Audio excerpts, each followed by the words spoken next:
in year 2 under Shane Beamer, Josh Heupel, and Bryan Harsin. In your opinion, what record would constitute a successful season for each? So we got Harsin at Auburn, obviously. We got Shane Beamer at South Carolina. We got Josh Heupel at Tennessee, all entering year 2. Bryan Harsin, this is not going to match what the Vegas total is going to be. The Vegas total is going to be somewhere around 5 or 6 for the over-under win total. They're going to demand 8 wins from him because unlike these other situations, there's perfect harmony and synergy between the fan base and the head coach and the administration at the other 2 places. That doesn't exist at Auburn. And so you don't have benefit of the doubt if you're Bryan Harsin. You've got the win now or they'll fire you, hashtag remember the Titans kind of vibe going on with them. And even though this roster does not scream 8 wins at all, and even though the schedule does not scream 8 wins at all, they're going to probably demand 8 wins.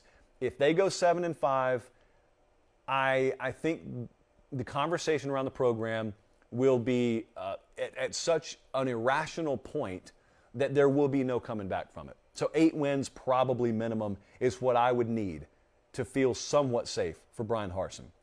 Shane Beamer at South Carolina. They won 7 games last year. Context is very important because I think the over-under win total was in the 3 or 4 range. So they vastly exceeded expectation.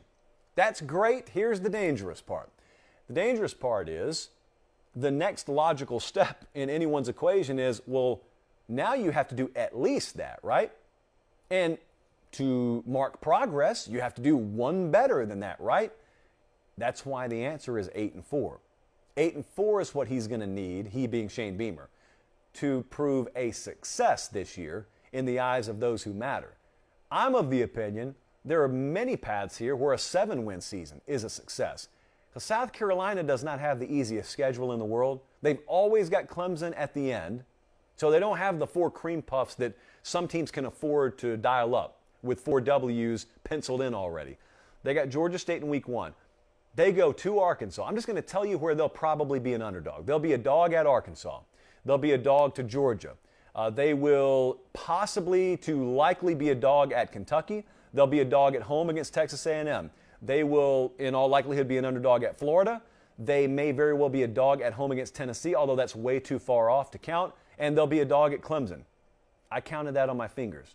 That's 7 games that they could be an underdog in. Subtract 2 off of it.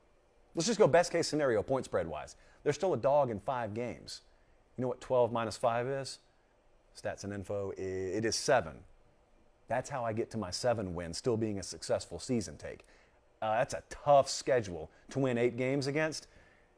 He proved us wrong last year, and he may very well prove that wrong again this year, but I'm not one who's going to show up and say, you know, Shane Beamer, for him to be a success this year, he's got to win at least 1 more game than he did last year. A lot of that stuff's relative. That is not an easy climb for South Carolina this year. Josh Heupel, Tennessee. Really good season last year, 7-6, also vastly exceeded expectation, and could have gotten a couple of more tacked on there. I think as it relates to this year, it's probably a good thing they didn't go ahead and win a couple of more games, because then they'd be dealing with the same syndrome we just talked about with South Carolina. They lost that bowl game, or did they? Some of us do not consider them losers of the Music City Bowl. They were participants at worst, and they were winners, to be more real with you. 8-4 is the answer. 8-4 is a successful season for Tennessee if they start 3-1. But if they start 4-0, which would mean beating Ball State, Pitt, Akron, and Florida, then we enter into what we call recalibration of expectation territory. What that means in a season is it doesn't matter what your preseason expectations were. Michigan State, perfect example of this last year. It doesn't matter that folks expected them to miss a bowl game. They got to a certain point in the year and they were still undefeated to where everyone forgot about the preseason and they recalibrated their expectation. And from that point forward, success for Michigan State was going to be no less than appearing in the Big Ten title game. Now, that's not right. It's not the proper prism with which to view a program through, but doesn't mean it won't happen. So Tennessee, if they start 4-0, if best case happens early, these folks will expect 9 wins, minimum. And that's why sometimes winning games early for expectation purposes can really throw the rest of your season into a tailspin, because you end up accomplishing more than you had any business accomplishing in the win-loss column, and yet folks are still kind of rubbed the wrong way by how you finish. And as far as I can tell in the history books, doesn't matter where you get the wins and losses, just that you get them. Mark my words, though. They start 3-1. Okay, we'll take 8 wins. 8 wins would be a very good year for Tennessee. This is a team that has to play Alabama and Georgia every year. Don't forget that. And they go to Pitt this year for good measure. But if they start 4-0, which would mean wins at Pitt and against Florida at home, both of them are distinct possibilities.